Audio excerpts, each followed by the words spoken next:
gusta la historia bélica? ¿Quieres ser parte de nuestra vieja guardia? Pues recuerda que también puedes escucharnos en formato audio podcast siempre que quieras desde la web o la app iVoox. Es gratis y ahí tenemos alojados más de 1000 episodios que se publican por lo menos una semana antes que aquí. Puedes acceder a través del enlace en la descripción del audio o desde el primer comentario fijado. Te esperamos.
Hola y bienvenidos a la tercera parte del petróleo, la importancia del petróleo en la Segunda Guerra Mundial. Este podcast que estoy haciendo, esta tetralogía que estoy haciendo para Casus Belli, donde voy a contaros por la importancia que tuvo este elemento oscuro, negro, viscoso y con orígenes de dinosaurios para la Segunda Guerra Mundial o para la historia de la Segunda Guerra Mundial. Este va a ser más corto que los anteriores. Vamos a volver al Pacífico, vamos a volver a hablar del Japón. Ya hablamos en el primer podcast de cómo le llevó la guerra, pero vamos a ver cómo le afectó durante la guerra y dejaremos para el último capítulo pues toda la historia del petróleo para la parte de los aliados, que ellos pues como no tienen problema porque el petróleo sí tenían, pues veremos cuál era su problemática. Y bueno, vamos a hablar del Japón, vamos a ver qué es pues su talón de Aquiles toda la guerra, y vamos a irnos a diciembre del 41, en la primera semana, ya sabéis, el momento del bombardeo sobre Pearl Harbor, cuando una escuadra naval norteamericana se encontraba en una escala de cortesía en el enorme y espléndido puerto de Balikpapan, en Borneo, en las Indias Orientales Británicas. A principios del siglo, en ese punto entonces desconocido del mapa, Marcus Samuel había ordenado a su sobrino que tallara en la jungla un complejo de refinerías. Durante las 4 horas siguientes, lo que había parecido un sueño insensato y temerario de Samuel no solo había cambiado a un gran centro de refinado de petróleo para la producción de esa isla, sino que había convertido en una de las grandes joyas del grupo Royal Dutch, o también conocido como Shell, y en un hito importante de la industria petrolera mundial. Ahora, en diciembre del 41, la dirección de la refinería acababa de organizar una fiesta para estos marineros norteamericanos de visita, y los norteamericanos planeaban ofrecer una fiesta de vuelta a tierra en el club local. Los oficiales de menor rango, junto con cajas de licor, ya estaban reunidos en el club cuando un oficial superior apareció de repente y les ordenó que de vuelta corriendo al barco. A bordo, el abastecimiento de combustible comenzó de inmediato y a medianoche los buques norteamericanos salían de puerto. Así fue como el personal que trabajaba en esas instalaciones petrolíferas, tanto ingleses como holandeses, de Balikpapan, se enteraron del ataque a Pearl Harbor. La guerra, para la que habían estado esperando y preparándose, había por fin comenzado. Un año antes, en el año 40, cuando un directivo de la Shell llamado H.C. Jensen llegó a Balikpapan, había encontrado refugios antiaéreos ya construidos y planes de evacuación elaborados. En los meses siguientes se minó la entrada del puerto y 120 hombres practicaron ejercicios para destruir las instalaciones. Todos sabían que Balikpapan y los campos petrolíferos circundantes eran uno de los grandes premios, una de las grandes ansias que tenían los japoneses y que iban a ir por ellos durante la guerra. El trabajo de este personal de los campos petrolíferos sería negar a los japoneses ese premio. En los días inmediatamente posteriores a Pearl Harbor, las esposas y los hijos del personal de la compañía petrolífera fueron evacuados de Balikpapan. En la noche que siguieron, Jensen y sus colegas, ahora todos en modo solteros, se sentaban en sillas en sus jardines mirando en la oscuridad de la refinería y el océano más allá. La luna en aquellos tiempos no salía del mar hasta tarde, hablando pues de los deprimentes informes que la radio emitía donde pues informaba sobre los continuos avances japoneses en el sudeste asiático. La pregunta es ¿qué harían los norteamericanos? O sobre todo ¿cuándo llegarían los japoneses a Balikpapan? ¿Y cuál sería el futuro de este gran centro industrial? Se preguntaban también sobre el destino, para cada uno de ellos. Hablaron de forma más inmediata sobre cómo reforzar la defensa de Balikpapan. Durante los días, sin embargo, tenían muy poco tiempo para reflexionar sobre nada. Estaban trabajando hasta la extenuación, tratando de cambiar la mayor cantidad posible de producto refinado que se utilizaría especialmente para el esfuerzo de guerra de los aliados, no para el de los japoneses. A mediados ya de enero del 42, con los japoneses acercándose, las dotaciones personal de los campos petrolíferos periféricos empezaron a destruir los pozos, como se estaba haciendo en otras partes de las Indias orientales. Sacaron los tubos, los cortaron y los volvieron a meter en los pozos junto con las bombas, las varillas, los pernos, las tuercas y las brocas de perforación que pudieron conseguir. Y una cosa más, siempre que pudieron, se le metió TNT en cada pozo. Con ellos se volaban estos pozos. Las dotaciones empezaron por los pozos menos productivos, pero finalmente acabaron con todo. Yo supongo que empezaron con lo menos productivo, a ver si en el momento pues, los norteamericanos venían y les salvaban el culo. Mientras tanto, se estaban dando los primeros pasos para demoler el complejo de refinerías de Balikpapan. Los alambiques y las calderas de vapor se torcieron, se giraron, se voltearon y se dejaron hervir hasta que se destruyeron. Nadie sabía cuánto tiempo llevaría, pero al cabo de 30 horas, el primer alambique empezó a destrozarse y los demás no tardaron en seguirle. Entonces, el 20 de enero, los hombres de la refinería recibieron noticia de que habían temido. Una flota japonesa estaba en el mar a solo 24 horas de navegación. Los japoneses enviaron, a través de 2 holandeses capturados, un ultimato.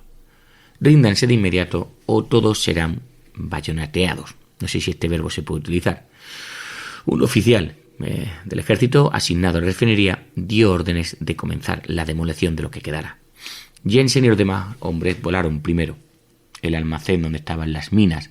La explosión hizo añicos todos los cristales de las ventanas de la zona. Después vinieron los muelles que habían sido rociados a conciencia con gasolina o con mezclas de queroseno y lubricante. A mediodía, como podéis imaginar, los muelles estaban en llamas. El personal de las compañías petrolíferas observaron, con cierta curiosidad técnica, que cuando el humo de los muelles incendiados por la gasolina convergía con el de los incendiados por el queroseno y el lubricante, la interacción atentos encendía ráfagas de relámpagos en un cielo de mediodía, por lo demás en aquel momento despejado. A partir de entonces el enorme complejo se vio sacudido por una explosión tras otra. Las llamas, según cuentan, llegaron a saltar 50 metros en el cielo a medida que la estación de agua salada, la planta de estaño, las instalaciones de la refinería y la planta motriz y más edificios se unían al gran incendio. Los hombres, en aquel momento cubiertos de sudor y hollín, corrían de un lado a otro entre las llamas, siguiendo unos planes que se habían ensayado muchas veces. Avanzaron hacia el parque de tanques de combustible donde se almacenaba el petróleo. En cada tanque se habían colocado 15 paquetes de TNT. Pero parte se había deteriorado con el tiempo húmedo y no encendía. Además, el agotamiento estaba empezando a vencer a los hombres. ¿Serían capaces de encontrar alguna forma de prender fuego a esos tanques de petróleo? Un nuevo grupo de voluntarios intentó encenderlos disparando con los fusiles que tenían, pero fue en vano. La alternativa era abrir las válvulas y que el petróleo saliera, pero las llaves de las válvulas, se dieron cuenta, estaban en la oficina del responsable y esta oficina ya había sido hace tiempo que había sido destruida, con lo cual allí no se podía poner esa llave. Finalmente se abrieron los tanques de la parte alta y el petróleo se vertió a los de abajo. Se utilizaron igniciones eléctricas para detonar 4 o 5 tanques, con la esperanza de que el petróleo en llamas provocara un incendio en el resto. Jensen se puso a cubierto con los demás detrás de un tanque vacío mientras se iniciaba la ignición. Al instante se elevó una gran bola de fuego, seguida de una terrible explosión y a continuación un enorme huracán de viento. A medida que el mar llameante de petróleo se derramaba colina abajo hacia los otros tanques, el parque de tanques se convirtió en una conflagración infernal. Ya por fin no había nada que hacer. Jensen y los demás hombres bajaron corriendo la colina hasta la estación de comunicaciones. Los guardias nativos, con el uniforme por completo, les saludaron. El personal de compañías petrolíferas, con las gargantas agotadas, exhaustos hasta los huesos, treparon a unas barcas nativas llamadas en aquellos tiempos proas. El mar que los rodeaba estaba enrojecido por el reflejo de las grandes columnas de fuego y seguían produciéndose una explosión tras otra. Ahora llegaba la siguiente fase del plan, la que, por cierto, nunca se había practicado, que es ¿cómo nos vamos de aquí? La huida. Los hombres abandonaron la bahía y entraron en la desembocadura del río Rico, dirigiéndose río arriba hacia un campo de evacuación. Con el tiempo, la ardiente carnicería en emplazamiento de la refinería desapareció, perdida en el oscuro follaje de la selva y la pesada noche, y las explosiones se desvanecieron en un interminable coro de cigarras muy típica de la zona. Durante horas siguieron navegando, de vez en cuando aún se podía divisar el resplandor rojo de Balikpapan en lo alto del cielo. Habían hecho bien su trabajo. 4 décadas de creación industrial había sido destruida en menos de un día. Finalmente llegaron al campo de evacuación en lo profundo de la jungla, en un pequeño afluente del Rico.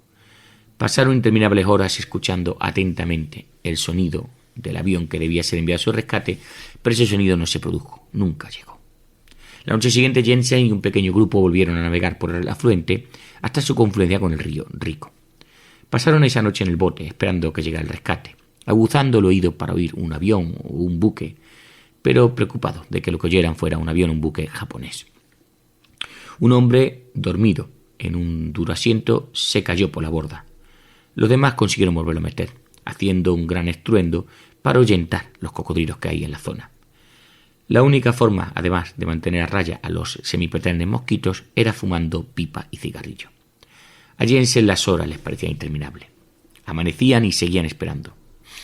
Hacia la 1 de la tarde un hidroavión de la compañía apareció en el cielo y amerizó en el río. El piloto iba a recoger un herido en otro lugar y prometió volver. Cumplió su palabra. Se llevó a 4 personas. Jensen no estaba entre ellas. Más tarde Jensen y los demás recibieron un mensaje para volver a la bahía de Balikpapan y partieron de nuevo río abajo. Esa noche aparecieron 2 hidroaviones que evacuaron a muchos de ellos. Jensen ya sí iba en el segundo avión, tan apretado que recuerda que no podía respirar.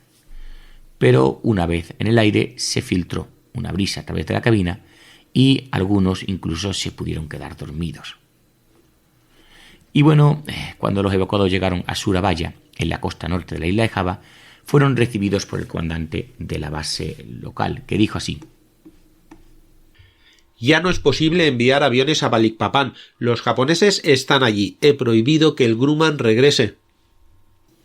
65 personas se quedaron varados junto a la bahía de Balikpapan, aún esperando ser rescatados. La verdad que ya era demasiado tarde. Los japoneses ya habían desembarcado en el lado sur de la bahía.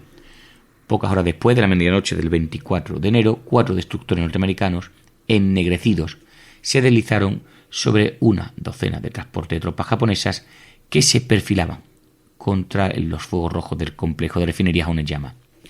En lo que se conoció como la batalla de Balikpapan, los estadounidenses hundieron 4 de los transportes, además de un bote patrullero. Pero debido a esos torpedos defectuosos que tenían los norteamericanos al principio de la guerra, de los cuales ya hicimos un podcast en su momento, pues no consiguieron hundir más. Sería la primera batalla naval norteamericana contra los japoneses. De hecho, la primera vez que la Armada de los Estados Unidos participaba en una acción de superficie desde la victoria del almirante Dewey contra nuestra escuadra en Manila en el año 1898. Apenas, eso sí, frenó el desembarco japonés en Balikpapan. El personal de la compañía petrolífera varado no tuvieron más remedios que retirarse a la jungla.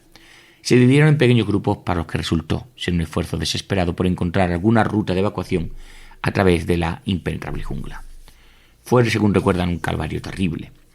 Se abrieron camino a pie o en esas proas, en esas barcas, como he dicho antes, acosados por el hambre, el agotamiento, la malaria, la disentería y el miedo, y sus grupos cada vez eran más pequeños a medida que los enfermos y los muertos iban desapareciendo.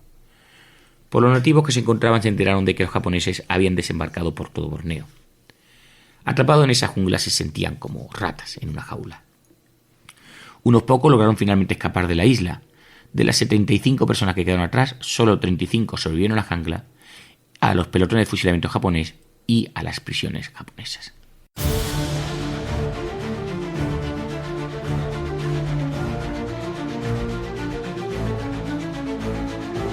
Acaba la Primera Guerra Mundial, se deshace el Imperio Austrohúngaro.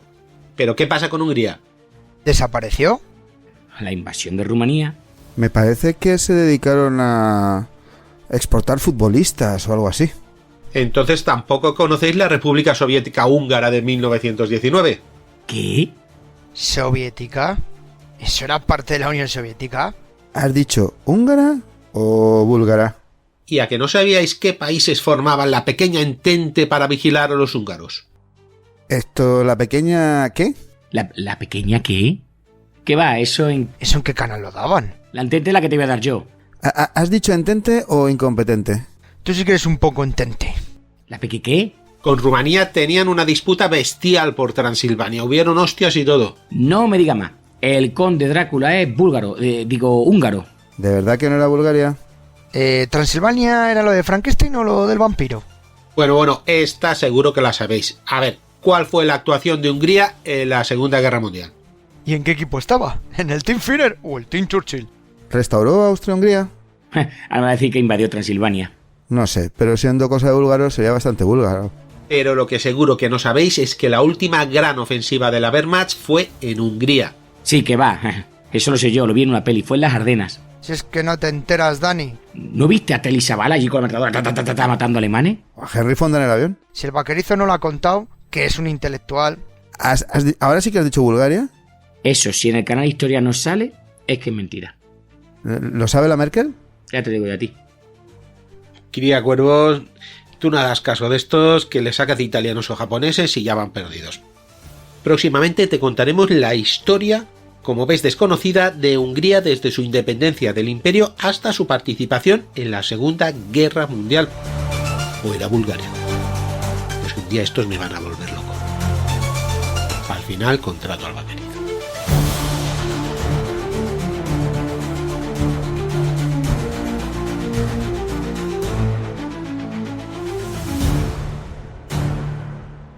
Bueno, la destrucción preventiva de las instalaciones petrolíferas similares a las de Balikpapan se llevó a cabo en otros lugares de las Indias Orientales. Pero esto parecía un inconveniente menor ante la oleada japonesa que se extendía por todo el sudeste asiático y el Pacífico. A mediados de marzo del 42, el control japonés de las Indias Orientales era total. Consiguiendo conquista tras conquista, eso significaba que el Japón se había hecho en solo 3 meses con la posesión de todos los ricos recursos del sudeste asiático y del petróleo, en particular, por el que ellos habían ido a la guerra. Y aún así, la maquinaria bélica japonesa seguía funcionando. En Tokio, el primer ministro Tojo se jactaba de que Hong Kong había caído en 18 días, Manila en 26 y Singapur en 70. Una fiebre de la victoria se apoderó del país. Los asombrosos éxitos militares generaron un auge bursátil tan devocado en la primera parte del año 42 que el gobierno tuvo que intervenir la bolsa. Algunos dijeron que el país se había emborrachado de la victoria. Solo unos pocos advirtieron de la inevitable mañana siguiente. La euforia japonesa fue más que igualada por la conmoción y la desesperación que sin embargo había en los Estados Unidos. El día de Navidad del 41, el almirante Chester Nimitz, recién nombrado jefe de la flota del Pacífico norteamericano, llegaría en hidroavión a Pearl Harbor para comenzar la tarea de recoger los pedazos. Mientras le transportaban por el puerto hasta el muelle, se cruzó con pequeñas embarcaciones que buscaban cadáveres. Fijaros, habían pasado 2 semanas y media después del ataque y los cuerpos seguían flotando a la superficie. Aquella lúgubre escena en Hawái era solo una parte del panorama más amplio y desolador al que se enfrentaba Estados Unidos. Tenían por un lado una guerra en ambos hemisferios y lo que daba lugar a un conflicto verdaderamente mundial, global. Pearl Harbor fue, casi con toda seguridad, la peor humillación de la historia norteamericana. El miedo y el pánico se apoderaron de la nación. Sin embargo, la guerra, tanto tiempo temida y tanto tiempo medio esperada, por fin había llegado, y el país se movilizó rápidamente para la larga y ardua tarea de luchar contra Alemania y el Japón. ¿Quién estaría al mando de la guerra del Pacífico de Estados Unidos? ¿El ejército o la armada? Cada servicio se resistía a encomendar toda su fuerza en el Pacífico a un oficial del otro. Las rivalidades y animosidades personales agravaban la competencia burocrática. Como resultado, al final se hacen estas cosas. Se crearon 2 mandos y 2 teatros. El contraste entre los comandantes de alto nivel, ¿verdad?, del ejército y de la armada era enorme. El general Douglas MacArthur, aunque era un estratega de gran sagacidad, como todo el mundo sabe, era egoísta, ampuloso e imperioso. En una reunión durante la guerra, después de 3 horas de escuchar a MacArthur, Franklin Delano Roosevelt le dijo a un ayudante: Deme una aspirina. De hecho, deme otra aspirina. Deme más aspirinas para tomar por la mañana. En mi vida nadie me ha hablado tanto como lo hizo MacArthur. Por su parte, la Armada, el almirante Chester Nimitz, era un jugador de equipo, como suele ser la gente en la Armada.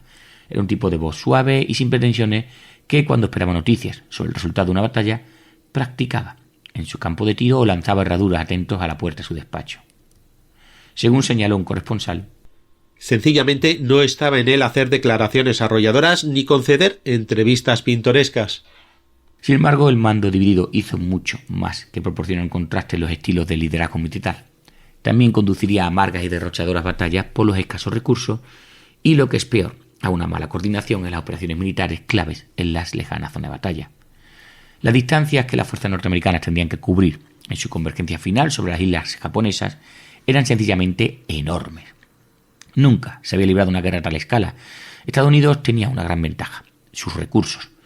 Pero ¿cómo iban a abastecerse las fuerzas norteamericanas y cómo se iban a negar, a su vez, a los japoneses los abundantes recursos que ya habían capturado? La respuesta a estas dos preguntas ayudarían a perfilar cuál iba a ser la estrategia y determinarían, en gran medida, el curso de la lejana guerra en el Pacífico. Desde el principio, Nimitz no tuvo dudas sobre cuál sería su estrategia. Él y el almirante Ernest King, jefe de operaciones navales, estaban de acuerdo en palabras del biógrafo de Nimitz, que decía lo siguiente: en que los objetivos principales de las Fuerzas Armadas aliadas eran salvaguardar sus propias líneas de suministros y luego llevarlas hacia el oeste para capturar bases desde las que pudiera bloquearse la indispensable y vital línea del petróleo del Japón. Mientras, en los primeros meses del 42, los norteamericanos se movilizaban tardíamente para el conflicto y, los japoneses, gloriándose, ¿verdad?, de sus asombrosas serie de victorias, meditaban su próximo movimiento. Tan seguros de sí mismos se habían vuelto que los dirigentes, los líderes militares del país, consideraron la posibilidad atento de lanzarse hacia el oeste, a través del Océano Índico, para enlazar con las fuerzas alemanas en Oriente Medio, Rusia, e incluso ayudar a cortar el suministro de petróleo de los aliados que iba desde Bakú e Irán. No todos los japoneses, por cierto, fueron víctimas de la fiebre de la victoria. En abril del 42, el almirante Isoroku Yamamoto, artífice del ataque del Japón a Pearl Harbor, del cual tenemos dos podcasts maravillosos grabados en esta casa, escribió a su geisha favorita: la primera fase de operaciones ha sido una especie de juego de niños y pronto terminará. Ahora llega la hora de los adultos, así que quizás sea mejor que me ponga serio y me prepare. Es lo que tiene tener una geisha favorita. No sé, yo no tengo de esa, pero se ve que los almirantes japoneses sí. Yamamoto siguió compartiendo con otros líderes navales japoneses la profunda creencia y el compromiso con el concepto de batalla decisiva, que debía eliminar al enemigo de la guerra. A ver, para que os enteréis rápidamente, aunque ya hice yo un poco sobre este concepto, una victoria rápida era esencial. Lo sabía por sus años en Estados Unidos debido al petróleo y otros recursos norteamericanos y a su poderío industrial. Así, los japoneses decidieron montar un gran ataque a la isla de Midway, a solo aproximadamente 1.750 kilómetros al oeste de Hawái. Como mínimo, los japoneses planeaban utilizar un asalto a Midway para ampliar su perímetro defensivo. Y si la flota estadounidense era arrastrada, pues tanto mejor, ya que los japoneses podían hacer de esta la batalla decisiva y terminar el trabajo que habían empezado en Pearl Harbor, arrasando con lo que quedaba de la Armada de los Estados Unidos en el Pacífico. La batalla de Midway, como saben, a principios de junio del 42 resultó ser decisiva, pero no de la forma en que la mayoría de los japoneses esperaban. En su lugar fue ya la hora de los adultos, como he dicho Yamamoto a su geisha. Tras haberse recuperado notablemente de la devastación de Pearl Harbor y con la ventaja adicional de poder leer el código enemigo, que los japoneses habían tardado en cambiar debido a la dispersión de sus fuerzas, no se podía cambiar sin avisar antes a todo el mundo, la Armada de los Estados Unidos infligió una estrepitosa derrota a los complacientes japoneses, enviando al fondo del Pacífico 4 de los portaaviones de la flota imperial, mientras que solo perdía uno norteamericano. Midway fue un verdadero punto de inflexión en la guerra del Pacífico. Fue el final de la ofensiva imparable japonesa. A partir de entonces el equilibrio cambiaría, ya que el implacable peso de los efectivos, de los recursos, de la tecnología, la capacidad organizativa y sobre todo la pura determinación norteamericana comenzaron a empujar a los japoneses para que retrocedieran a través del Pacífico en una sangrienta batalla tras otra. El contraataque comenzó 2 meses después de Midway, cuando las tropas norteamericanas desembarcaron en Guadalcanal, frente a Nueva Guinea, una isla desconocida hasta aquel momento, y que debe su nombre, por cierto, a un pueblecito de Sevilla, que una vez visité y me hizo mucha ilusión. Bueno, siguieron 6 meses de brutales combates, pero finalmente Estados Unidos capturó la isla en lo que se denominó la primera ofensiva norteamericana de la guerra. El aura de invencibilidad que había rodeado al ejército japonés pues había sido atravesado. Pero solo fue un pequeño y costoso paso en esa larga lucha por agotar los recursos y además la voluntad de un enemigo implacable. Los intentos iniciales de negar al Japón el petróleo de las Indias no resultaron un gran impedimento. La verdad es que los japoneses habían previsto esa demolición. La probabilidad la habían señalado sus expertos desde hacía tiempo, pero descubrieron, a pesar de los esfuerzos de la Shell en Balikpapan y de Stambak en el Sumatra, que la destrucción no fue ni tan grave ni tan generalizada como esperaba el personal de las compañías. Los japoneses se pusieron inmediatamente a rehabilitar las industrias petroleras de las Indias. Se enviaron rápidamente equipos de perforación, dotaciones para las refinerías y equipos en general. En poco tiempo, unos 4.000 trabajadores de los campos petrolíferos, el 70% del total que había en Japón, fueron enviados al sur. El resultado fue asombroso. Antes del estallido de la guerra, los militares japoneses habían planeado obtener suficiente petróleo en 2 años de las Indias, lo que llamaban en aquel momento la zona sur, para compensar sus carencias. Bueno, pues fijaros, este objetivo fue superado. La producción en la zona de petróleo en la zona del sur había sido de 65,1 millones de barriles en el año 40. Bueno, pues en el año 42 los japoneses solo fueron capaces de producir 25,9 millones de barriles, pero en el 43 ya habían subido a 49,6 millones de barriles, un 75% del año 40. En los 3 primeros meses del 43, las importaciones japonesas de petróleo se habían elevado al 80% de la cantidad importada en el mismo periodo del 41, justo antes del famoso embargo que contábamos en el primer podcast, ¿verdad?, de julio del 41, por parte de norteamericanos, británicos y holandeses. Como habían planeado, los japoneses pudieron utilizar las Indias orientales capturadas para reponer sus vitales reservas de petróleo. Además, no faltaba petróleo en la zona sur. La flota japonesa podía repostar localmente a voluntad y de allí echarse y volver. Los japoneses también aprovecharon los esfuerzos de Caltex, la sociedad en el hemisferio oriental de Standard of California y Texaco. Junto antes de la guerra, Caltex había identificado un yacimiento muy prometedor, la estructura de minas en el centro de Sumatra, y había trasladado una plataforma de perforación y equipo necesario. Los japoneses se hicieron cargo del trabajo y, utilizando la plataforma de Caltex, perforaron un descubrimiento, su único yacimiento original, ¿vale?, en toda la Segunda Guerra Mundial, que no se había sido explotado antes. Llevaron a cabo un yacimiento supergigante, el mayor entre California y Oriente Medio. Tan exitoso fue el esfuerzo global en la zona sur que en el 43 el primer ministro Tojo anunció que el problema del petróleo, que como hemos dicho antes desencadenó la agresión del Japón, estaba resuelto. Pero como siempre, Tojo hablaba demasiado pronto. Al idear su estrategia militar, los japoneses habían supuesto que esos ricos recursos, el petróleo, las demás materias primas, suministros alimentarios para Japón siempre necesarios, de la zona sur, podrían, en fin, soldarse, por decirlo de una manera, con seguridad a la economía y a las necesidades de las islas del interior, dando así a Japón el poder de resistencia para construir su famoso Muro del Pacífico. Cuando digo isla de interior, eran las islas que estaban dentro del territorio del Japón, no las islas natales, sino esas pequeñas islas que habían quedado dentro de la zona de coprosperidad.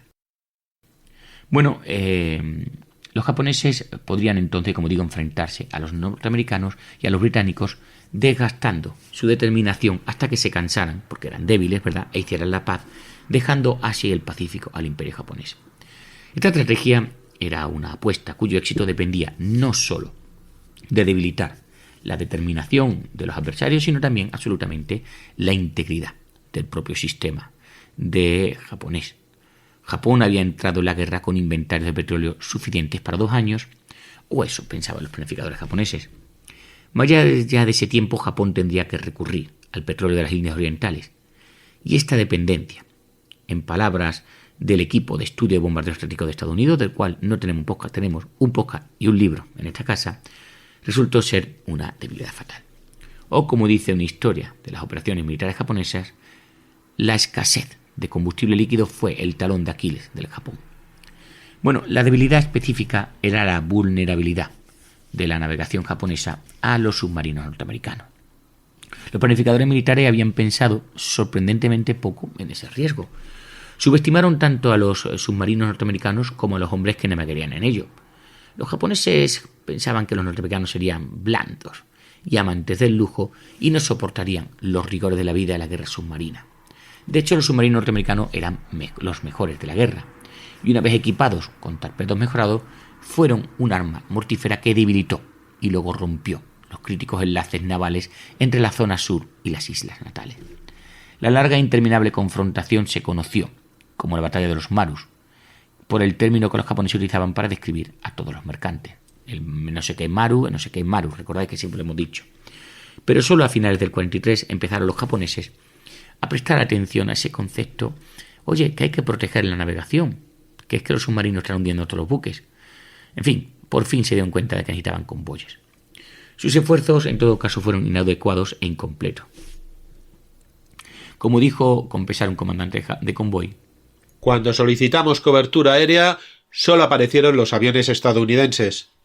Y bueno, pues como podéis imaginar, las pérdidas que tenían los japoneses fueron siempre mayores, y aquello no terminaba nunca de arreglarse, porque claro, cuando piensas que tu doctrina es la que va a hacer el enemigo, ellos siempre decían, y hago un pequeño inciso, que los submarinos estaban para atacar buques, no para atacar buques de guerra, no para atacar mercantes, pues bueno, pasa estas cosas, que asocias al enemigo lo que vas a hacer tú.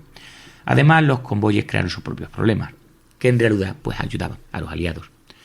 Reunir y dirigir el movimiento de los convoyes requería la generación de una red de transmisiones por radio que, entre otras cosas, anunciaba las posiciones del mediodía exactas.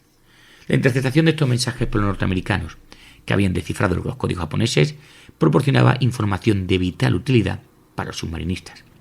En general, las consecuencias fueron siempre devastadoras. Del total de la marina de guerra japonesa en tiempo de guerra, la marina mercante hecha en acero, es decir, no juncos de madera, alrededor del 86% fue hundido durante el conflicto y otro 9% sufrió daños tan graves que quedó fuera de combate al terminar la guerra. Eso nos deja un 95% de los buques hundidos o dañados. Menos del 2% del personal naval norteamericano, los submarinistas, fueron responsables del 55% de las pérdidas totales. Los submarinos de otras naciones aliadas contribuyeron con otro 5%. El éxito de esta campaña, en efecto, un bloqueo cada vez más estricto, una guerra de desgaste, fue descrito más tarde por un grupo de economistas japoneses como un golpe mortal a la economía de guerra del Japón. Los petroleros eran uno de los objetivos favoritos submarinistas y los hundimientos de petroleros aumentaron muy bruscamente a partir del 43. En el 44 los hundimientos superaban con creces las construcciones de nuevos petroleros.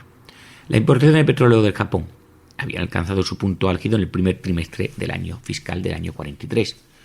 Un año después, en el trimestre del 44, las importaciones eran menos de la mitad de la cifra que hubiera en el 43 comparada mes a mes. En el primer trimestre del 45 simplemente las importaciones habían desaparecido por completo.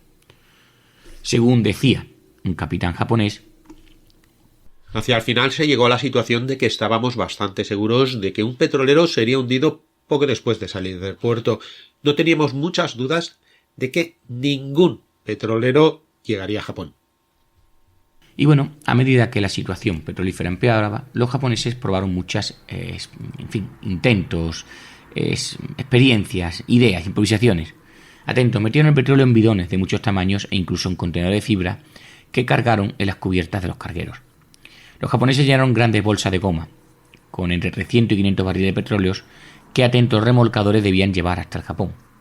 Por ingenioso que fuera, el concepto fracasó por varias razones. La gasolina atacaba, el caucho, el llenado y vaciado de las bolsas eran difíciles y las bolsas reducían la maniobrabilidad que tenían estos remolcadores, haciéndoles mejores objetivos para ataques, por ejemplo, de aviones. Desesperados, los japoneses incluso intentaron transportar petróleo en sus propios submarinos y trataron de obligar a los submarinos alemanes pues a que diesen el petróleo que tenían si querían entrar en las instalaciones de reparación del Japón. En casa, a medida que se agotaban las importaciones, los japoneses exprimían y exprimían. El consumo civil de gasolina en el 44 se redujo a solo 257.000 barriles, apenas el 4% de lo que era en el año 40. Los vehículos que funcionaban con gasolina, que se consideraban esenciales, fueron reequipados con sistemas para que quemaran carbón o madera. Los aceites para uso industriales se fabricaron a partir de habas de sojas, cacahuetes, cocos y semillas de ricino. Las existencias civiles de patata, azúcar y vinos de arroz, incluso las botellas de sake que pudiera haber en una estantería de tienda, fueron requisadas para convertirlas en alcohol y con ellas utilizarlas como biocombustible. En el año 37 los japoneses habían hecho una apuesta ambiciosa y decidida por los combustibles sintéticos, como hicieron los alemanes, ¿verdad? En el segundo podcast comentábamos, y en los meses anteriores a Pearl Harbor, algunos en Tokio habían defendido los combustibles sintéticos como una alternativa a la guerra. Pero el esfuerzo real en tiempos de guerra fracasó estrepitosamente, paralizando por la escasez de acero y equipos, además de una serie interminable de problemas técnicos, ingenieros, mecánicos y de personal. En el 43, la producción japonesa de combustible sintético ascendió a un total de 1 millón de barriles. Solo el 8% del objetivo, que eran 14 millones de barriles para ese año, y nunca llegaría a cubrir más del 5% de las necesidades totales de petróleo. Además, más de la mitad de la capacidad de producción pues se encontraba en Manchuria, donde quedarían utilizadas a finales del 44 y 45 por el bloqueo norteamericano. Los combustibles sintéticos no solo fueron un fracaso, sino un costoso fracaso por su absorción de recursos, efectivos y gestión, hasta el punto de que un analista de la guerra diría lo siguiente: la industria de combustibles sintéticos en Japón, en términos de absorción de materiales y efectivos y de su escaso producto, fue más un pasivo que un activo durante la guerra. Bueno, la creciente escasez de petróleo limitó cada vez más las capacidades militares japonesas y afectó directamente al curso de muchas batallas. El pellizco, que se había dejado sentir ya en junio del 42, con la batalla de Midway, en la que, como dijo un almirante, utilizamos mucho combustible en ese momento, más del que habíamos previsto que sea necesario, y el efecto de ello se dejó sentir hasta después. Bueno, pues tras la victoria de Midway, las fuerzas aliadas pasaron a ofensiva, saltando de isla a isla hacia el oeste, en una combinación de operaciones navales y terrestres que se acercaban más al Japón. Ya sabéis, Tarawa, Makin en las islas Gilbert, Kwajalein en Iguatok en las islas Marshall, Saipan, Guam, las Marianas. Pero bueno, para ambos bandos, cada metro en cada playa parecía medirse en cientos de soldados. Pero los norteamericanos habían reunido un paquete devastador. Tenemos guerra anfibia, poderío naval de los portaaviones y poderío industrial. Los japoneses no podían igualar ese enorme gasto de recursos. Los norteamericanos incluso se vengaron de Pearl Harbor en abril del 43, cuando los criptoanalistas se enteraron de que el almirante Yamamoto, que había planeado el ataque, iba a realizar una visita a la isla de Bougainville, cerca de Nueva Guinea. Los cazas norteamericanos, que esperaban una emboscada, salieron de las nubes y enviaron al almirante envuelto en llamas hacia su muerte en la selva que había debajo. Sin embargo, no sería hasta los primeros meses del 44 cuando la campaña submarina empezó por fin a hacer que la Armada Imperial sintiera muy agudamente la escasez de combustible, como diría otro almirante. La desaparición de los inventarios de petróleo también empezó a influir en la decisión estratégica, como consecuencia cada vez más devastadora. En la campaña de las Marianas, en junio del 44, la flota de combate japonesas no se unió a la acción porque su combustible simplemente no había, era escaso.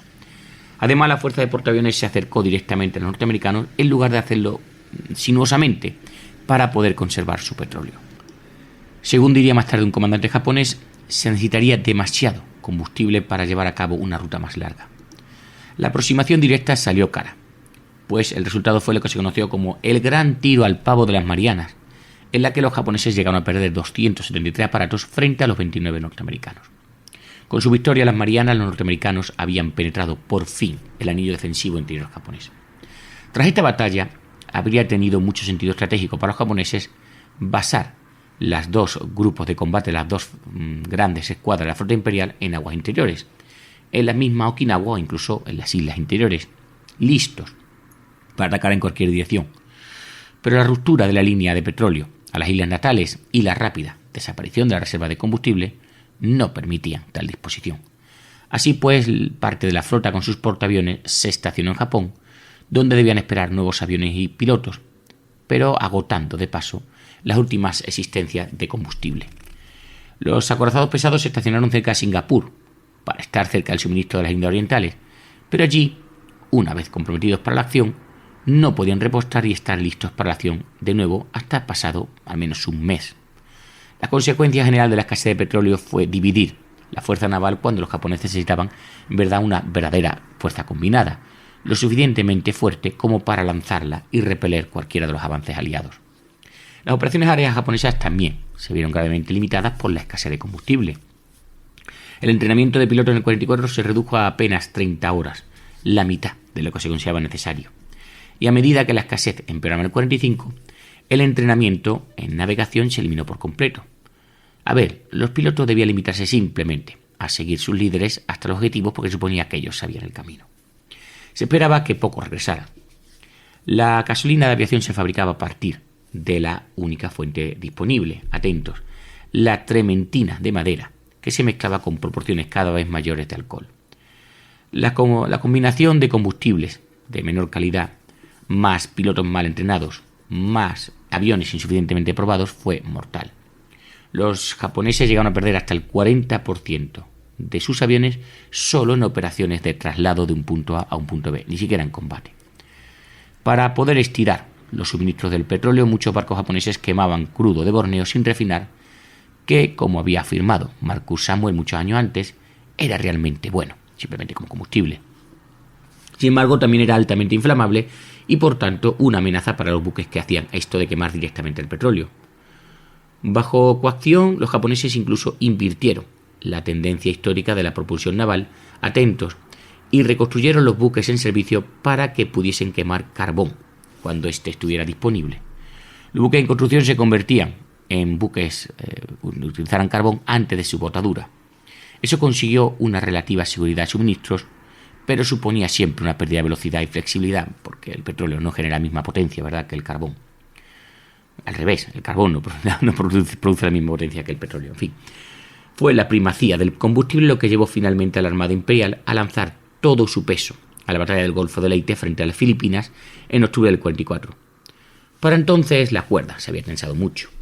La recuperación de Guam en agosto del 44 puso las ciudades de las islas de interior al alcance de los nuevos bombardeos B-29.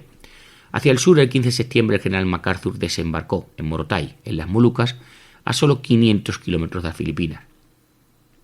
Mirando en esa dirección, declaró de manera pomposa: «Allí me están esperando». Para los japoneses no parecía haber más opción que poner todo lo que tenían para intentar impedir que los norteamericanos recuperaran las Filipinas, que estaban, a distancia de ataque aéreo de las islas natales y se encontraban ahorcajadas sobre las rutas marítimas entre el Japón y sus recientes conquistados territorios en el sudeste asiático. El almirante Suei Motoyoda, jefe del Estado Mayor Naval, dio la orden que desembocaría en la batalla mayor de la historia de la guerra naval. Y decía así: Si perdiéramos en las operaciones de Filipinas, aunque quedara la flota, la ruta marítima hacia el sur quedaría completamente aislada, de modo que la flota, si regresara a aguas japonesas, no podría abastecerse de combustible.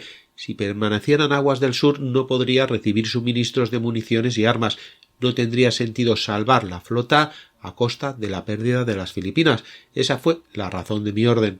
Pero la escasez de combustible perjudicó una y otra vez a los japoneses en la batalla por las Filipinas. Debido a la división de sus bases, su armada tuvo que intentar concentrar sus fuerzas en puntos decisivos desde direcciones muy independientes. Los acorazados japoneses ni siquiera llegaron a la gran batalla por falta de combustible. En su lugar se dirigieron a Singapur, donde repostaron y volvieron simplemente a casa. Otros barcos llegaron unas horas críticas demasiado tarde porque iban a baja velocidad para conservar combustible. El 25 de octubre del 44, el almirante Takeo Kurita, comandante de la segunda flota, estaba en posición de entrar en el Golfo de Leyte, lo que le habría permitido aniquilar a las tropas de invasión del general MacArthur ligeramente defendidas y con ello cambiar el curso de batalla.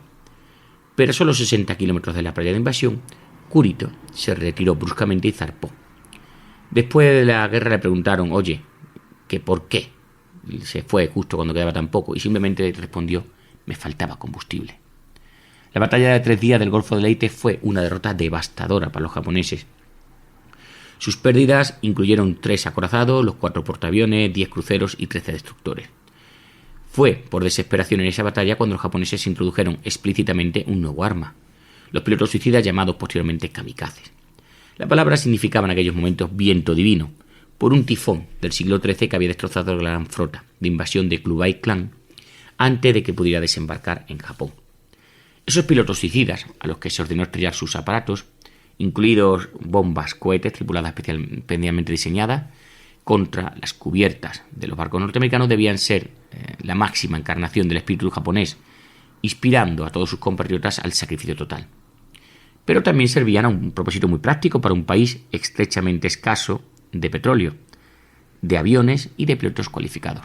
A ver, los japoneses habían calculado, metódicamente eso sí, que mientras que se necesitaban 8 bombarderos y 16 cazas para hundir un portaaviones o una caza estadounidense, yo creo que eran más que esos, se podía conseguir el mismo efecto con 1 o 3 aviones suicidas. No solo era seguro que el piloto causaría más daño si estrellaba su aparato, no solo su compromiso y voluntad de morir inquietaran a un enemigo que no podía comprender la mentalidad de un acto semejante, sino que, dado que no iba a regresar, atentos, su necesidad de combustible se reducía a la mitad. No necesitaba el combustible de vuelta. Los japoneses poco o nada podían hacer para interrumpir el flujo cada vez más abundante de combustible y otro suministro a la fuerza norteamericana en el Pacífico, por muy lejana que fuera su procedencia. Los norteamericanos desarrollaron enormes bases flotantes compuestas por barcazas de combustible, buques de reparación, lanchas auxiliares, remolcadores, diques flotantes, buques de salvamento, gabarras, buques almacén. Como digo, eran enormes bases que dotaban a la Armada de Estados Unidos de piernas largas a través de la vasta extensión del Pacífico. Las fuerzas operativas itinerantes de abastecimiento de combustible, formadas por 2 o 3 petroleros gigantes más la escolta de destructores, tomaban siempre posiciones en zonas designadas, grandes rectángulos de unos 40 kilómetros de ancho por 110 de largo, donde los norteamericanos se podían reunir para repostar. Cuando Guam se reconvirtió en la segunda mitad del 44 en la principal base norteamericana para bombardear Japón, se llegaban a suministrar allí 120.000 barriles diarios de gasolina de aviación. En ese mismo momento, toda la fuerza aérea japonesa en todos los frentes consumía 21.000 barriles diarios, una sexta parte de todo lo que había llegado a Guam.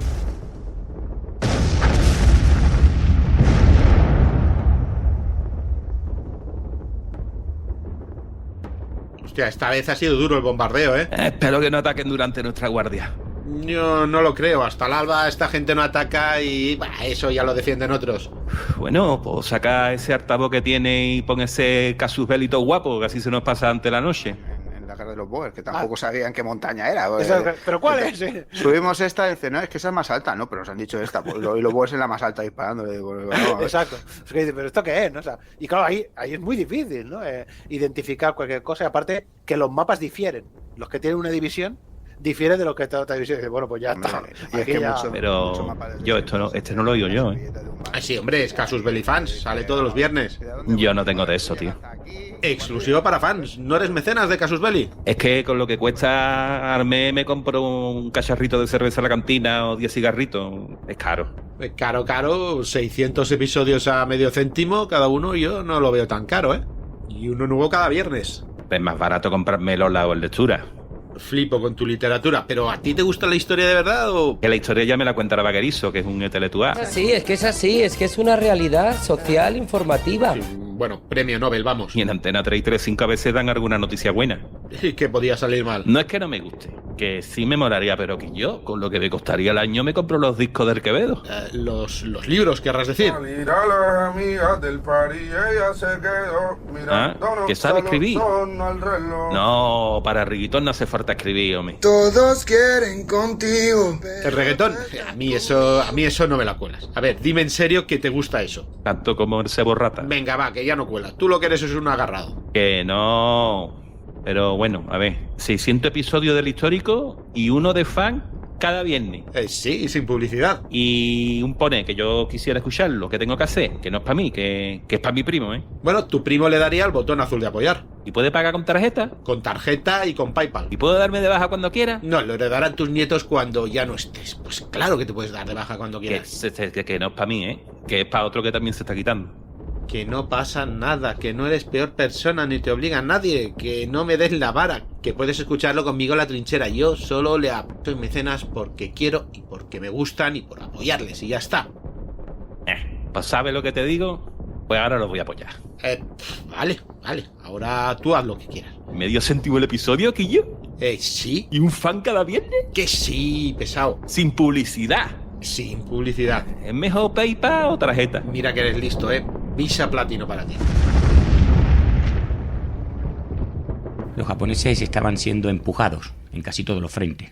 A principios del 45 los norteamericanos habían recuperado Manila, las Filipinas, así como Iwo Jima, aunque eso sí, a un coste espantosos, 6.800 norteamericanos y 21.000 japoneses muertos, con otros 20.000 norteamericanos heridos, para una isla que no llegaba a medir 5 por 3 kilómetros. En el sur de Asia, los británicos habían lanzado su ofensiva final en Birmania.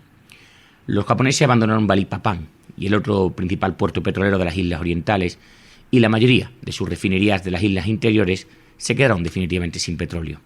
En marzo del 45 el último convoy de petroleros japoneses salió de Singapur. La verdad que nunca llegó a Japón, fue hundido por el camino. En casa el petróleo había desaparecido prácticamente de la economía nacional como parte de un patrón más amplio de privaciones a la población.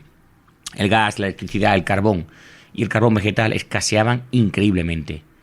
Ya no era posible tomar, por ejemplo, baños privados, es decir, en casa, y los baños públicos estaban muy abarrotados. Más bien baños privados serían para privado, a nivel privado. No sé muy bien cómo es el sistema de baños en Japón. La gente llamaba a la experiencia lavar patatas en una bañera, con el calor procedente de los restos de madera que podían haber recogido en las calles. Muchos japoneses empezaron a quemar sus bibliotecas para obtener combustible, pensando que en cualquier caso los libros iban a ser destruidos de otras maneras en el siguiente ataque aéreo. La distribución de combustible en Tokio para la fría estación invernal del 44-45 no comenzó, atentos, hasta el 21 de mayo del 45, mucho después de que la mayoría de los residentes hubieran aprendido a cocinar con las ruinas carbonizadas recogidas de una ciudad bombardeada, es decir, iban a coger los carbones que aún quedase. La ingesta de alimentos se redujo a menos de 1.800 calorías diarias, muy por debajo del requisito mínimo de 2.160. La situación del combustible se había vuelto tan grave para los militares que la Armada decidió una dramática variante de la incursión kamikaze. Iba a sacrificar el Yamato, el mayor acorazado del mundo y el orgullo de la flota japonesa. Iba a ser el núcleo de la denominada Fuerza Especial de Ataque, que se abriría paso entre los buques norteamericanos que apoyaban la invasión de Okinawa y causaría el mayor daño posible. Luego vararía la playa y utilizaría sus enormes cañones de 18 pulgadas para defender la isla. Cualquier operación a gran escala que requiriese grandes suministros de combustible quedó casi descartada.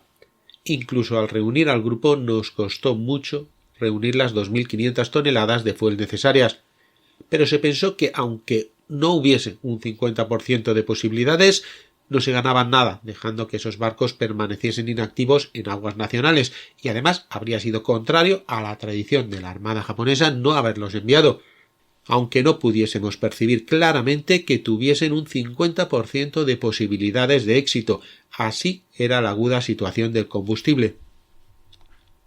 Era claramente una misión suicida. El Yamato solo llevaba combustible suficiente, como le pasaba a los aviones, para un viaje de ida. El monstruoso acorazado, con sus buques de acompañamiento, salió de Tokuyama la mañana del 6 de abril, privado de toda cobertura aérea por las exigencias de la campaña kamikaze. El 7, a mediodía, 300 aparatos americanos salieron debajo de las nubes y comenzaron su barrera. A media tarde el Yamato y la mayoría de los demás barcos habían sido hundidos. Para muchos, el hundimiento del Yamato, que había sido destruido incluso antes de poder suicidarse, marcó el fin de la Armada Imperial. La flota japonesa, que se había enorgullecido de estar dominando todo el Pacífico Occidental, había sido ahora expulsada incluso de los mares inmediatos de la patria. Y aún así la posición del Japón empeoraba. La escasez de combustible impedía a sus aviones volar más de 2 horas al mes. No había otra forma de conseguir petróleo. Desesperado por conseguir combustible, la Armada lanzó su fantástica campaña de raíz de pino. Guiados por el eslogan 200 raíces de pino mantendrán un avión en el aire durante 1 hora, la gente de todas las islas empezaron a desenterrar raíces de pino. Se informó a los niños para que recorrieran el campo en busca de las raíces. Las raíces de pino debían calentarse durante 12 horas para producir un sustituto del petróleo crudo. Se colocaron 34.000 calderas, alambiques y pequeñas unidades de destilación, con el objetivo de que cada uno produjera entre 12 a 15 litros de aceite al día. La futilidad del esfuerzo se puso de manifiesto por los requisitos de mano de obra. Cada galón, es decir, cada 3 litros y algo producido, requería aproximadamente 2 días de trabajo persona, 2,5 días de trabajo persona. Para alcanzar el objetivo oficial de 12.000 barriles diarios se habría necesitado 1,25 millones de personas al día buscando raíces de pino. Algunos de los resultados de la campaña de Ricia de Pino eran evidentes a simple vista: laderas de montaña desnuda de todo árbol y retoño, enormes montones de raíces y tocones bordeando las carreteras. Para junio del 45 la producción de aceite de raíz de pino había alcanzado las 70.000 barriles al mes, pero las dificultades del refinado no se habían resuelto.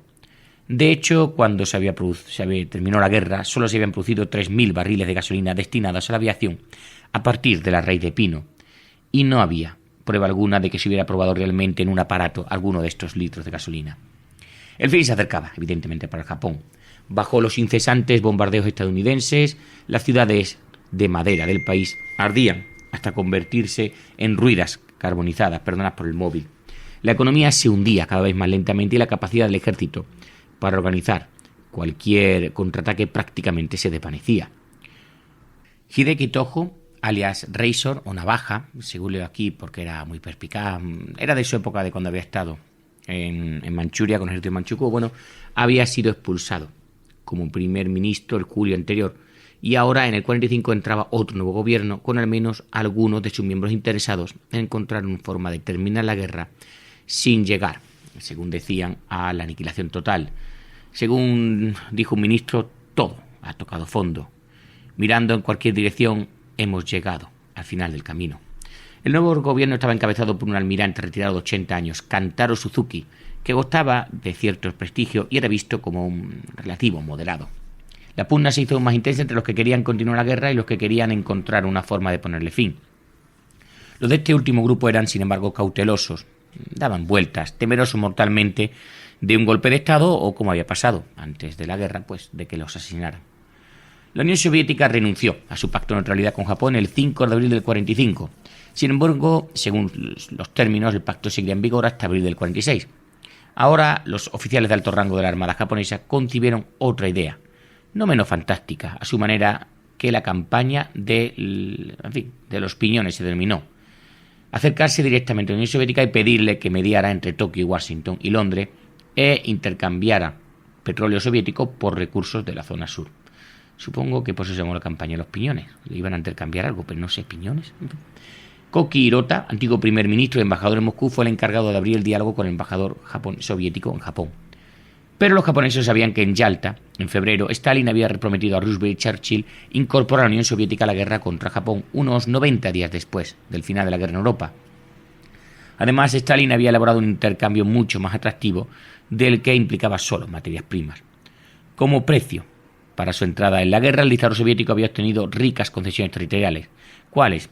El restablecimiento del predominio ruso en Manchuria, la recuperación de la parte meridional de las islas Sajalín y la adquisición de las islas Kuriles. Aunque de etnia georgiana, Stalin, como siempre se ha dicho, era un nacionalista ruso por excelencia. Con estos premios enderezaría la derrota que Rusia zarista había sufrido a manos de los japoneses en 1905. Sí, algo de nacionalista tenía. Así pues, el embajador soviético rechazó todas las propuestas políticas de Hirota cuando se reunieron a final de junio. En cuanto a la exportación de petróleo a Japón, añadió el embajador, sería del todo imposible, ya que la propia Unión Soviética estaba demasiado escasa de petróleo. El primer ministro Suzuki ordenó un estudio de las capacidades de combate de Japón para determinar si eran suficientes para poder continuar la guerra. El estudio se devolvió o fue realizado a mediados de junio del 45 con un cuadro de una economía de guerra casi inmovilizada por la falta de combustible y la furia de los ataques aéreos norteamericanos. Las cifras daban una prueba más de la desesperada situación de Japón. La existencia de combustible habían sido de 29,6 millones de barriles en abril del 37 y el 1 de julio del 45 eran solo de 800.000 barriles. Por debajo de 1 millón de barriles la Armada simplemente no podía hacer nada. A efectos prácticos se había quedado sin petróleo. Para algunos en el gobierno japonés, la absoluta desesperanza, decían, de nuestra situación estaba clara. Pero no para todo, ni mucho menos. La posibilidad de rendición estaba lejos de ser aceptada en la cúpula del gobierno japonés y muchos rechazaban amargamente incluso su mención. El gobierno seguía presionando con un eslogan algo disparatado: 100 millones de personas unidas y dispuestas a morir por su país. En fin. El ejército y los elementos de la Armada luchaban por comprometer al gabinete Suzuki en una guerra hasta las últimas consecuencias. Como para poder demostrar lo que tenía en mente, la resistencia japonesa a la invasión americana en Okinawa en abril del 45 fue feroz y fanática, no iba a decir fantástica, no, fue fanática. Y en su forma organizada no terminaría hasta el 21 de junio del 45. Los norteamericanos experimentaron un índice de baja del 35% para tomar esa isla. Suponiendo que una proporción similar se mantendría en una invasión de las islas natales, los mandos estadounidenses preveían un mínimo de 268.000 muertos y heridos de su lado en la primera fase del ataque. En total preveían hasta 1 millón de bajas militares norteamericanas, con un número similar, si no mayor, para los japoneses, y muchos más millones de muertos en el caso de los civiles. La sangre fría y la obstinación de la batalla de Okinawa contribuyeron en gran medida a la decisión norteamericana de utilizar, si era necesario, un nuevo arma que, aunque no está aprobada, pronto formaría parte del arsenal norteamericano, y ya lo hemos explicado muchas veces, la bomba atómica. Los dirigentes norteamericanos sabían que la capacidad de combate del Japón se estaba desmoronando, pero no veían ningún signo de que su espíritu de lucha se estuviera desvaneciendo. Y de hecho parecía que toda la nación insular estaba siendo movilizada para una batalla suicida a muerte. Incluso se ordenó a los escolares que empezaran a afilar brotes de bambú con los que poder matar a un norteamericano. Los mensajes secretos entre Tokio y Moscú que interceptaban los norteamericanos apenas eran suficientes para indicar que el gobierno japonés estaba preparado para pedir la paz, porque es que simplemente no lo estaba. A pesar de que la posición empeoraba cada vez más, el gobierno japonés siguió siendo ambiguo, indistinto, vacilante en sus comunicaciones sobre la rendición, lo que reflejaba el hecho de que simplemente internamente no había consenso y que el partido de la guerra seguía teniendo la sartén por el mango. Tokio rechazó rencorosamente la declaración de Potsdam de los aliados, que habría permitido a Japón abandonar la guerra por motivos razonables, incluida pues que no fuese afectado el emperador. Muchos dirigentes japoneses no estaban dispuestos a dar los pasos que habrían ahorrado al pueblo japonés, soldados y civiles por igual, más del terrible sufrimiento que ya habían soportado en nombre de una ideología nacionalista enfebrecida y un militarismo implacable. Para los aliados apenas había indicio de nada desde Tokio, salvo esa determinación que veían de luchar hasta el final. La primera bomba atómica fue lanzada sobre Hiroshima el 6 de agosto del 45. El 8, la Unión Soviética declaró la guerra a Japón y envió sus tropas a Manchuria, una semana antes de lo previsto, para asegurarse de que la guerra no terminara antes de que pudieran entrar. El 9 cayó la segunda bomba atómica sobre Nagasaki. Sin embargo, incluso después de la explosión de Nagasaki, el jefe del Estado Mayor del Ejército insistió en recordar a los altos mandos que a los soldados y marineros japoneses no se les permitía rendirse bajo ninguna circunstancia. El suicidio era la única salida aceptable. El 13 de agosto, 4 días después de la explosión de la bomba de Nagasaki, el vicealmirante Takehiro Onishi, creador de las misiones a kamikaze, seguía defendiendo que el gobierno rechazara la rendición. En su lugar, decía, el pueblo japonés debía luchar hasta el amargo final, y 20 millones de ellos debían sacrificarse en ataques suicidas contra las tropas invasoras. Pero tan espantosa era la circunstancia del Japón y tan grande la conmoción de las bombas atómicas, agravada por la nueva amenaza soviética, que los partidarios de poner fin a la guerra se impusieron finalmente a la intensa oposición de los militaristas. En la noche del 14 de agosto, el emperador hizo una grabación fonográfica que llevaba el mensaje de rendición. Debía emitirse al día siguiente. Sin embargo, esa misma noche los soldados insurgentes asesinaron al jefe de la Guardia Imperial e irrumpieron en el Palacio Imperial, intentando capturar la grabación, impedir su emisión y al mismo tiempo matar al primer ministro Suzuki. Llegarían a ser rechazados. Al día siguiente, el pueblo japonés escuchó a través de sus radios una débil voz que aparecía y desaparecía a causa de la electricidad, que pues no era muy buena en aquellos tiempos, y era una voz que la mayoría no había oído nunca. Era la voz de su emperador que les pedía que se rindieran. Y con ello la guerra en el Pacífico había terminado. Sin embargo, no todos estaban dispuestos a atender la llamada. Esa misma mañana, el ministro de la guerra, Konechika Arami, se hizo el harakiri, y al día siguiente el almirante Onishi hizo lo mismo. Además, había habido notables preparativos para los últimos ataques kamikaze de Onishi. Tras la rendición y el establecimiento de la ocupación norteamericana, las autoridades norteamericanas encontraron un total de 316.000 barriles de petróleo escondidos por el ejército y la armada en cuevas remotas y numerosos escondites, para ser utilizados exclusivamente en patrullas suicidas contra los invasores. También se descubrieron, tras la rendición, algunos almacenes de gasolina de Rey de Pino, una de las últimas esperanzas de resistencia del Japón. Se probaría en jeeps militares norteamericanos. Resultó ser un combustible terrible que engomaba los motores hasta hacerlos literalmente inservibles. Y bueno, desde los primeros momentos de la ocupación ya sí de los norteamericanos de las islas natales, la escasez de combustible siguió siendo, siguió haciendo afectó al Japón. El 30 de agosto, el comandante supremo, el general Douglas MacArthur, desembarcó en Japón, en el aeródromo de Atsugi. Se habían retirado las hélices de los aviones japoneses que se encontraban en el campo para que no pudieran ser utilizados en ataques kamikaze. El general partió inmediatamente en una comitiva desordenada, encabezada por un coche bombero rojo que se parecía al Toonerville Trilly.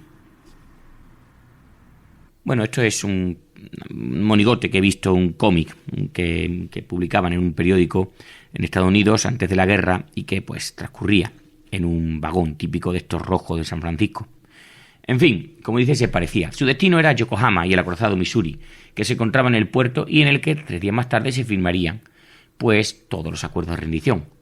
La ruta de la comitiva estaba bordeada de soldados japoneses que, como vemos en la película Emperador, tenían la espalda girada hacia MacArthur, que pasaba. Era el mismo signo de pleitesía que antes se había reservado solo para el emperador. Aunque la distancia era de solo 30 kilómetros, la comitiva tardó 2 horas en hacer el recorrido. Los maltrechos vehículos, los mejores que pudieron proporcionar los japoneses, no funcionaban con gasolina porque no había, sino con carbón vegetal, y se averiaron repetidamente. 12 días después, el 11 de septiembre del 45, los funcionarios estadounidenses en Tokio llegaron ante una modesta casa de una sola planta situada en el límite de unos campos, cultivados por cierto, intensivamente. La casa pertenecía al general Hideki Tojo, el primer ministro en tiempos de guerra. Tojo se asomó a una ventana abierta para que le dijeran que estaba bajo arresto y que debía prepararse inmediatamente para ir con los americanos. Aceptó y cerró la ventana. En ese momento sonó un disparo. Los americanos irrumpieron en la casa y encontraron a Tojo sentado en una silla, demasiado grande por cierto, sangrando por una herida de bala autoinfligida justo debajo del corazón. 4 años antes, en el 41, como ministro de guerra y luego primer ministro, Tojo había forzado la decisión de entrar en guerra contra Estados Unidos, argumentando que el destino del Japón imperial pendía de un hilo debido a su escasez de petróleo. El coste de lo que Tojo y sus colaboradores habían lanzado fue enorme. La guerra del Pacífico en su totalidad se cobró más de 20 millones de vidas, incluidos los 2,5 millones de japoneses. Ahora, en el 45, la propia vida de Tojo pendía de un hilo, no porque su herida autoinfligida fuera inevitablemente mortal, que no lo era, sino, atentos, por la dificultad primero de localizar un médico adecuado y después de encontrar una ambulancia que tuviera algo de gasolina en su depósito. Tan generalizada era la escasez de combustible que resultó más fácil encontrar un médico norteamericano que una ambulancia con gasolina. Pero finalmente se localizó un vehículo con suficiente combustible que llegó a casa de Tojo 2 horas después de que este se hubiera pegado un tiro. Tojo fue llevado a un hospital y atendido hasta que recobró la salud. Y al año siguiente fue juzgado como criminal de guerra, fue declarado culpable y en un momento puntual pues sería ejecutado. Por cierto, por si le queréis saber, fue ejecutado en la horca el 23 de diciembre de 1948, una semana antes de cumplir los 64. Bueno, esto termina este tercer programa de apenas 1 hora para contaros cuál fue el talón de Aquiles del Japón durante toda la Segunda Guerra Mundial, que como hemos visto fue el combustible. Nos queda el último programa, que será aquel que vamos a dedicar pues a los aliados y el petróleo y su utilización durante la Segunda Guerra Mundial. Si os está gustando esta mini saga de 4 episodios, pues ya sabéis, comentar, compartir, darle un like. Soy Esau Rodríguez, gracias a Dani por poner la voz a los diferentes personajes. Un saludo y hasta otra.